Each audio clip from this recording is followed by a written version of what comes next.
এই চ্যানেলে মূলত ব্যাচেলর ও নতুন রাঁধুনিদের জন্য সহজ রেসিপিগুলোই শেয়ার করা হয়। আজকের পর্বে শেয়ার করছি আরও একটা সহজ রেসিপি, পেঁয়াজ পাতা দিয়ে সামুদ্রিক মৌরলা মাছ ভুনা। Hello foodies, welcome to PC food story. চলুন তাহলে ঝটপট রান্না শুরু করি। রান্নার জন্য কড়াইয়ে হাফ কাপ তেল গরম করে এর মধ্যে দিয়ে দিলাম হাফ কাপ পেঁয়াজ কুচি। শীতের শুরুতে বাজারে যে পেঁয়াজ পাতাটা উঠেছে সেই পেঁয়াজ পাতার নিচে পেঁয়াজও রয়েছে, সেই পেঁয়াজটাই কুচি করে দিয়েছি। 1.5 চা চামচ লবণ অ্যাড করে দিয়ে পেঁয়াজটাকে হালকা করে ভেজে নেব, নরম হওয়া পর্যন্ত অপেক্ষা করব। এখন দিয়ে দিলাম 2 কাপ পেঁয়াজ পাতা। পেঁয়াজ পাতাগুলোকে টুকরো টুকরো করে কেটে নিয়েছি। তেলের মধ্যে কিছুক্ষণ পেঁয়াজ পাতাটা ভাজার পর যখন একটু নরম হয়ে আসবে তখন অ্যাড করে দেব মশলা, আর খুবই সিম্পল মশলা। 1 চা চামচ হলুদ গুঁড়া, হাফ চা চামচ মরিচ গুঁড়া। মরিচের পরিমাণটা কম দিলাম কারণ এখানে ফালি করা কাঁচা মরিচ দিলাম। এখন এটাকে একটু ভেঙে দেব যাতে কাঁচা মরিচের ঝালটা তরকারিতে মিশে। এবার মশলাটাকে নেড়েচেড়ে উল্টে পাল্টে কষিয়ে দিয়ে দিলাম 2 টেবিল চামচের মতো টমেটোর পিউরি।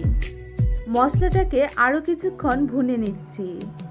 আপনাদের কাছে টমেটোর পিউরি না থাকলে এখানে পাকা টমেটো কেটেও দিতে পারেন।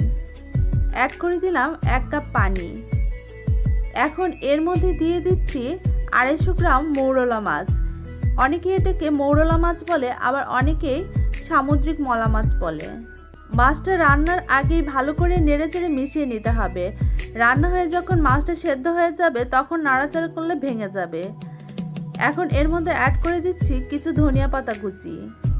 ধনিয়া পাতা কুচি দিয়ে আবার একটু নেড়েচেড়ে মিশিয়ে নিলাম। এবার ঢাকনা দিয়ে ঢেকে এটাকে 5-6 মিনিট রান্না করে নেব। আর এই মাছটা রান্না করা এত সহজ, খেতেও কিন্তু অনেক মজাদার। 5-6 মিনিট পর ঢাকনাটাকে উঠিয়ে নিলাম। আর এই রান্নাতে আমি কোনো বাটা মশলা ব্যবহার করিনি, ব্যাচেলাররা ইজিলি তৈরি করতে পারবেন। আবারও ঢাকনা দিয়ে ঢেকে আরও 5 মিনিট রান্না করে নিলাম। এখন কড়াইটাকে এভাবে নেড়েচেড়ে ঝোলটাকে ঝাঁকিয়ে দিতে হবে। এখন ঝোলটা শুকানো পর্যন্ত অপেক্ষা করব। আরও 2-3 মিনিট রান্না করে নেব। 2-3 মিনিট পর আমার রান্না একদমই কমপ্লিট। এবার আমি এটাকে একটা সার্ভিং প্লেটে ঢেলে নিয়েছি। তো ফুডি ফ্রেন্ডস, তৈরি হয়ে গেল খুবই সহজ পেঁয়াজ পাতা দিয়ে মৌরলা মাছ ভুনা। আশা করি এই সহজ রেসিপিটি ব্যাচেলর ও নতুন রাঁধুনিদের জন্য অনেকটাই হেল্পফুল হবে। পরবর্তী ভিডিওতে দেখা হবে আরও কোনো নতুন সহজ রেসিপি নিয়ে।